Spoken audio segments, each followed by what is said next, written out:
The New York Giants tight ends had a mixed bag of sorts last year that didn't necessarily have to do with the health of the unit. We're going to take a deep dive into the strengths, questions, and outlook for the position group coming your way next here on the Locked On Giants podcast.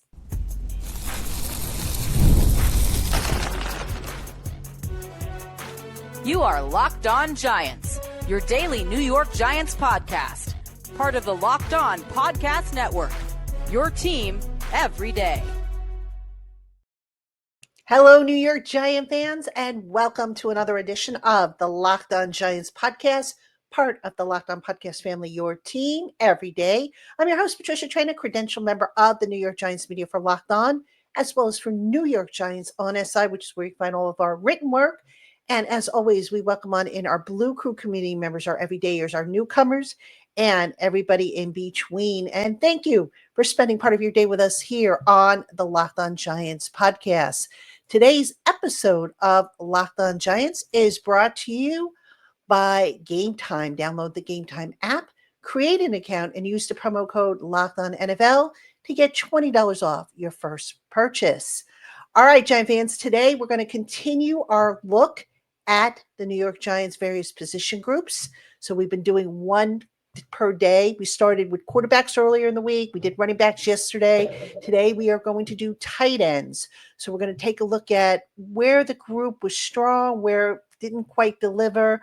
We'll take a look at the individual players, and then we will take a look at what to watch and the expectations for this group moving forward. So I've got a bunch of stats, a bunch of data, a bunch of observations, all of that coming up on today's episode. So let's go ahead and get right into it. Okay, so when I look back at the Giants tight ends last year, there were two main things that they needed improvement on. The bigger of the two, and I'll start here, is with the run blocking. The run blocking just wasn't where it needed to be. All right. And a little later on, I'm going to have some specific numbers for you when I get to segment 3. But the run blocking, the best of the bunch was Chris Manhertz. According to Pro Football Focus, Manhertz graded out the best at the 63.8 in run blocking. Now, the run blocking was so, meh that the Giants at one point abandoned 12 personnel, which is one running back, 2 tight ends, or 13 personnel, which is usually 1 running back, 3 tight ends. And they went to a jumbo package where they brought in an extra offensive lineman in order to get a little bit better push. So the Giants, the run blocking last year, it was part of the problem. Now, you can say, well, what about the offensive line? Yes, the offensive line was inconsistent as well, but the tight ends really did not help that group. And I've got some stats for you here. So Tyrone Tracy averaged 2.6 yards running to the right end and 3.5 running to the left end.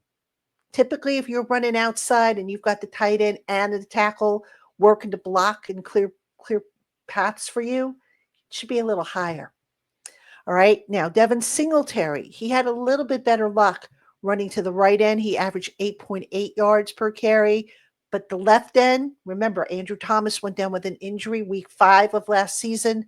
Now, Devin Singletary, all right, he had a little bit better production running to the ends, all right. At the right end, 8.8 yards. Left end, where, remember, Andrew Thomas went down week 5 with an injury, Singletary averaged 1.6 yards per rushing attempt. Per NFL Pro, Tyrone Tracy was minus 43 yards over expected when running outside the tackles, where again, the tight ends usually come into play, right? Minus 43 yards. Singletary was a little bit better. He was only minus 1 yard when running outside the tackles. So the run blocking by the tight ends last year, not very good, which is why the Giants ultimately went away from the 12 tight end look.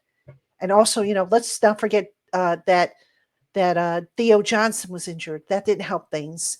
But they went away from that look, and they went more to a 6-man offensive line group or a jumbo tight end set. So Run blocking is definitely something that this tight end group needs to get better at. Now, what about pass protection? Pass protection, really the best of the bunch was Manhurts. He had a 98.0 pass blocking efficiency rating, but he allowed 3 quarterback pressures. The other guys, 2 each, Bellinger, Johnson, and Greg Dulcich. So the pass blocking, when you think of what the tight end is asked to do, basically he's going to chip, and the chipping just wasn't really where it needed to be for the pass blocking either. So overall, when we look at the Giants tight ends, not as good as what it could have been. All right, there was just no movement, particularly in the run blocking game, which is where you kind of rely on your tight ends. Now let's take a look real quick at what the Giants tight ends did in the passing game as receivers. Manhurts went 3 of 4 for 75% catch rate, averaged 10 yards per catch. Daniel Bellinger, 14 of 14, so that's 100% catch rate. He only averaged, however, 8.9 yards per catch. Theo Johnson went 29 of 43 for a 67.4% catch rate, averaged 11.4 yards per reception. All right. So the tight ends, not too bad as pass catchers. I mean, Bellinger in particular, really good hands, but I'm going to explain in the next segment why Bellinger probably didn't get as many pass targets as he should have. But I also want to talk about yards after the catch. All right. So Manhurts had 19, Bellinger 52, and Theo Johnson 195. Now, why do I bring that up? Because athleticism. All right. Of the 3 that were primarily on the field a lot, Theo Johnson had the best athleticism. And that shows not only in the yards after the catch, but also in the average yards per reception that Theo Johnson had, which again was 11.4. So overall, if you're grading the Giants tight ends, the group they're not horrible, but they're not a difference-making group. And I understand we have to take into consideration the fact that Theo Johnson had his season cut short due to an injury, kind of just at a point, actually, where Theo Johnson was really starting to come into his own. Daniel Bellinger, he played a little bit better last year than he had the year before. The year before, his blocking just kind of fell off a cliff.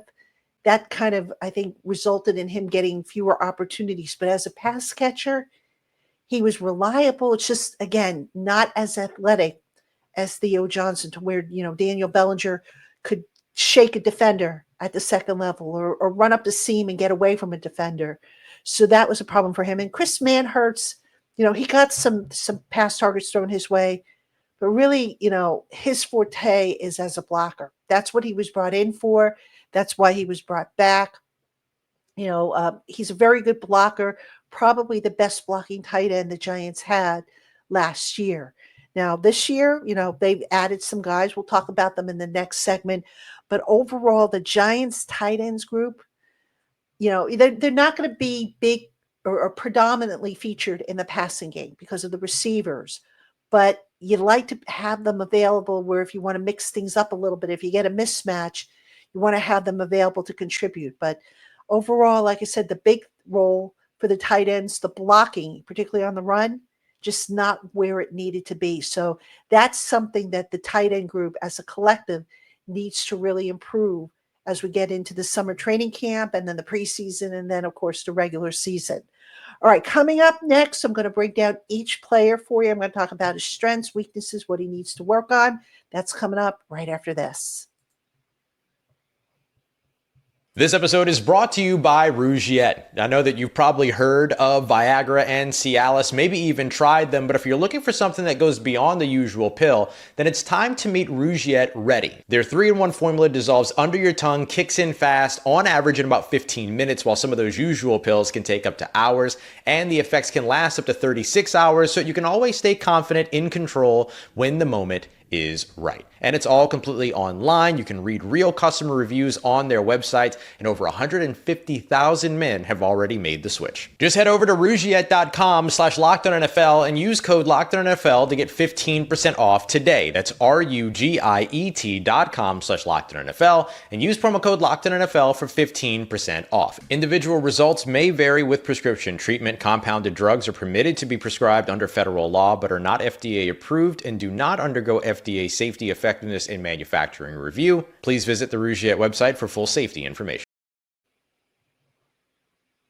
All right, Giant fans, welcome back to Locked On Giants. I'm your host, Patricia Traina, and even though this is the last show of the week, I have a bonus show that I'm going to roll out over the weekend. Now, I've been talking about a guest that I scheduled to have on, and I'll tell you who the guest is.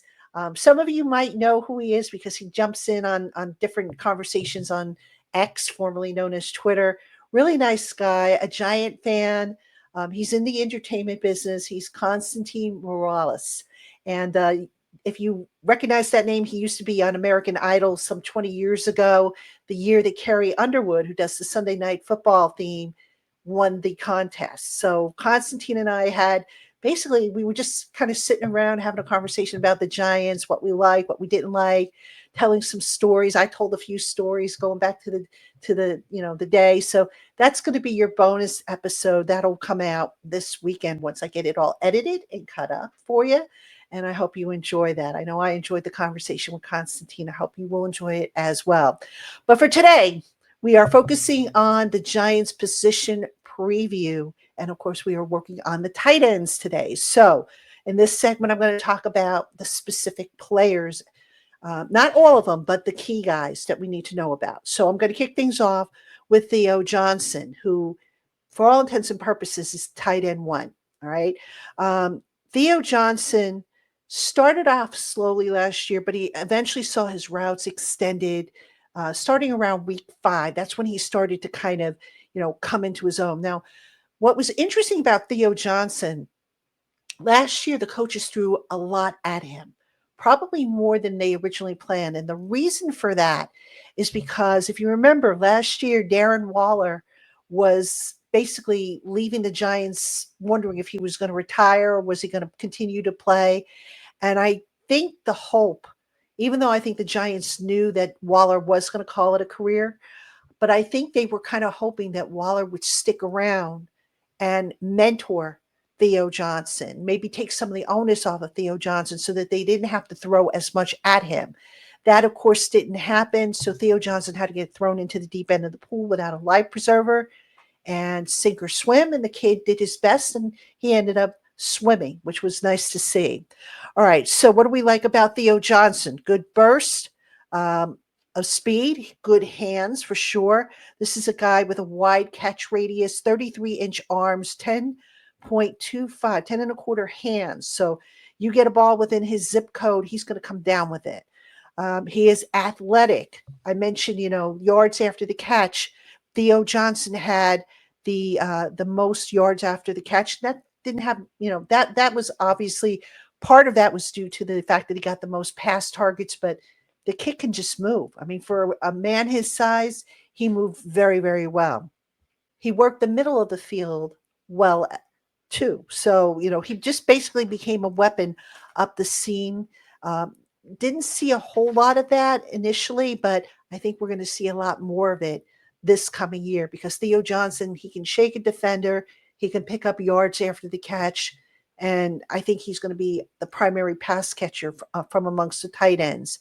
Now, a couple things he does need to keep an eye on is his pad level, particularly when he's blocking. There were too many times last year when the pad level rose and guys were able to get underneath him, hence the problems with the run blocking that I talked about in the first segment.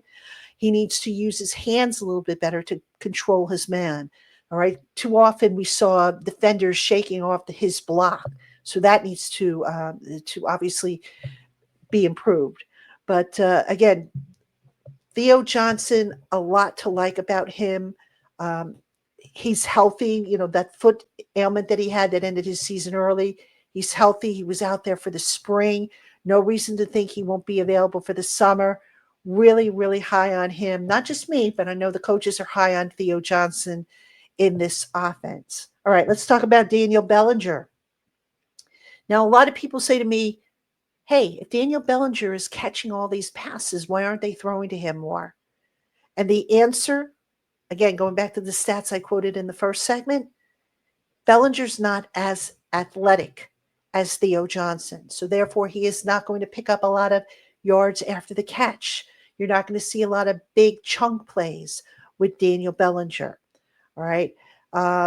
His blocking in 2023 was not very good. It actually went backwards considering that he bulked up. In 2024, his blocking was better. But Bellinger's bread and butter are his hands. He was the only one of the tight ends that did not have a drop last year. So, he'll get his share, but it probably won't be as many as I think a lot of people would like to see because, as I said, Theo Johnson is tight end one, Bellinger tight end two, and Chris Manhertz tight end three. Although Manhertz, who, speaking of whom, Manhertz is primarily the blocker. Now, he can catch a pass for you once in a while, but he's not going to be a primary target in the passing game. Manhertz's strength, blocking, he is very strong at the point of attack in the run game, and he's just a pro's pro. I mean, a good guy to have in the locker room. That's why they brought him back, because he was a solid blocker. Now, I don't know what injury kept him out of the spring. We'll find out, obviously, in a few weeks when we get back to training camp.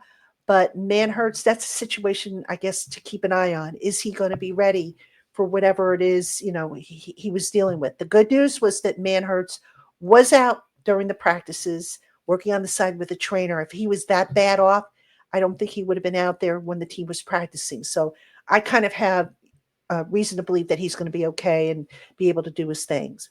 All right. Let's talk about the rookie, Thomas Fidone II. All right, now Thomas Fidone, obviously we didn't see him as a pro last year. This is his first year. But just some general thoughts about Thomas Fidone II. He is a good blocker. He showed that in college. He's actually pretty good when on the move, when he's asked to block on the move. So you wonder if maybe an H-back role might not be in his future. Or maybe they might even ask him at some point to play a little fullback, be that move blocker. But that's really a strength of his that I don't think a lot of people pay attention to. Fidone is good at adjusting. Again, that comes from being fluid on the move, so he can adjust as need be. Very swift in line. So sometimes, when you watch a tight end will get his feet stuck in the mud and he won't quite move his feet. Fidone doesn't have that problem from what I could see on film. He's a decent route runner. He can separate if you need him to. His biggest issue in college was staying healthy. So if he can finally shake off that injury bug, then the Giants just might have something there. Now, that being said, I do think Fidone needs to add a little upper body bulk. All right. He's got the frame to add about 10 to 15 pounds. That's only going to help him when he has to block NFL level defensive ends. All right. So that's why, when I do my projections, I say Fidone might be a practice squad candidate, assuming that, Bellinger, Johnson, and Manhertz are healthy and they make the roster. So that doesn't mean that I think Fidone is not going to make it at this level. I just think he needs a full year in the weight room, needs to add a little bit bulk to better, handle the inline duties that he's going to have to face at this level. All right. The other two tight ends, I'll just mention them real quick. I don't have a write-up on them or anything like that, but also competing for a role is going to be Greg Dulcich and Jermaine Terry II. Now, I don't know a whole lot about Terry. I'll admit that right here and now. I'll get some more on him when we see him in training camp. Dulcich, what I know of him, he had some injury issues in his career as well. So that's kind of, stunted his development. So we'll see how he does. I think Dulcich, if I remember correctly, was added off waivers last year because when Theo Johnson went down, they wanted to have another tight end in reserve. So we'll see if he makes it. I think, if I had to pick or project the roster at that position, the tight end position. I think you go Theo Johnson, you go Daniel Bellinger, you go Chris Manhertz, and Fidone goes to the practice squad. So they've got the talent. They just need to kind of put it together and improve on where they were lacking last year. All right. Now, coming up next, expectations. I'm going to break down for you some really nitty gritty stats on the tight ends and how effective the Giants really were with the tight ends on the field. So that's coming up right after this. Hey, Giant fans, have you ever decided at the last minute to head to a ball game with friends or family? Maybe it's game day and you suddenly realize you want to be in the stands. That's exactly where Game Time comes in. It's the easiest way to grab last minute tickets without the stress.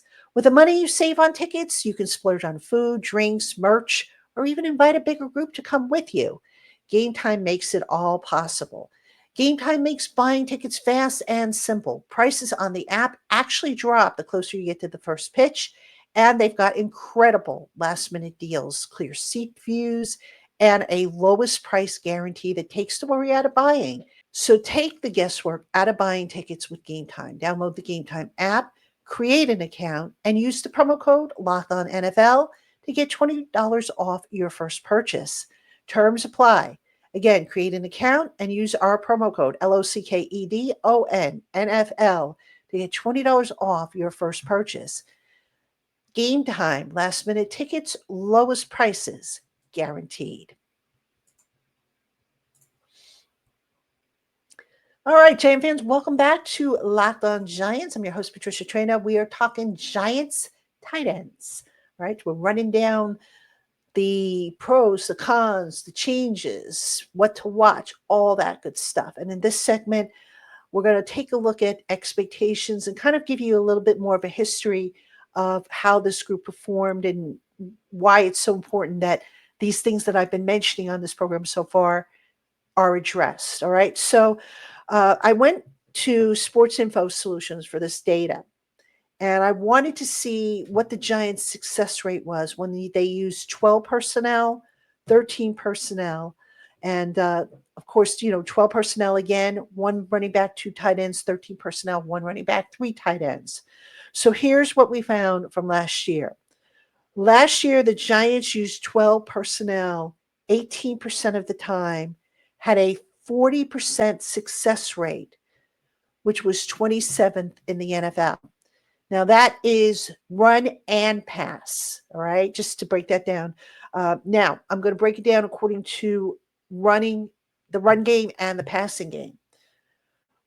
On the running game, or in the running game, the Giants used 12 personnel 55% of the time with a 35% success rate, ranked 28th in the NFL. Not good. All right, the passing game, the Giants use 12 personnel 45% of the time with a 48% success rate. They rank 23rd in the NFL. Right? Do you start to see a pattern here? Is what I'm saying starting to make some sense? All right, now let's take it to the red zone, which is where the Giants seem to have the most trouble last year, as evidenced by their low scoring. All right, in the red zone, the Giants use 12 personnel 53% of the time, 25% success rate, 29th in the NFL.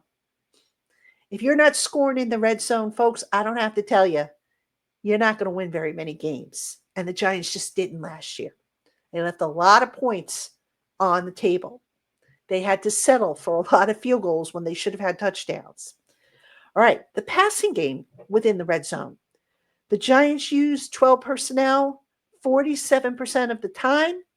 They had a 29% success rate, and that was ranked 28th in the NFL. Yikes, right? Now, I will say this. When the Giants ran 13 personnel, which is one back, three tight ends, they had a little bit better luck in the red zone. And quite often, the 13 personnel, this is kind of interesting. The 13 personnel, they, like I said, they tended to use more of a extra offensive lineman that declared himself as eligible. So, the jumbo package, for those of you, who remember the big old jumbo package where the Giants would bring in an extra offensive lineman. So let me break that down for you. They used 13 personnel 55% of the time in the red zone. They had a 50% success rate that was ranked 12th. They used 13 personnel 45% in the red zone on passing downs. 20% success rate, 19th in the NFL. All right. So basically, the Giants, they said, okay, 12 isn't working for us. We'll add another lineman in there. And that's how they had to find success. And they did with the extra offensive lineman. Not the worst method in the world, but it just underscores what I've been saying all along. And that is the Giants tight end group, just not as effective as maybe you would have liked them to have been in terms of blocking. So, in conclusion, the Giants tight ends, they need to be more physical at the point of attack. They need to hold their ground. They can't be tossed aside like rag dolls. They have to they have to shore that up. Because if this running game is going to be successful, yes, the offensive line has to do its part, but by extension, the tight ends are part of that running game. And the tight ends last year did not always do their part, and we saw the results. So that'll do it for this edition of the Locked On Giants podcast. Hope you enjoyed the show. Don't forget, I will have a bonus episode for you over the weekend. Hope you will check that out.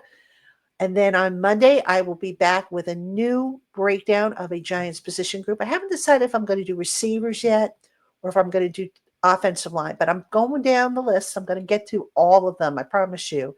So that'll be on Monday, and just we'll keep continuing to bring them to you. We'll take off for July 4th, but we'll continue to bring you shows as we get ready for training camp, which will be here before we know it. All right, Giant fans, thank you so much for joining me. I will see you tomorrow with the bonus episode. Have a great night.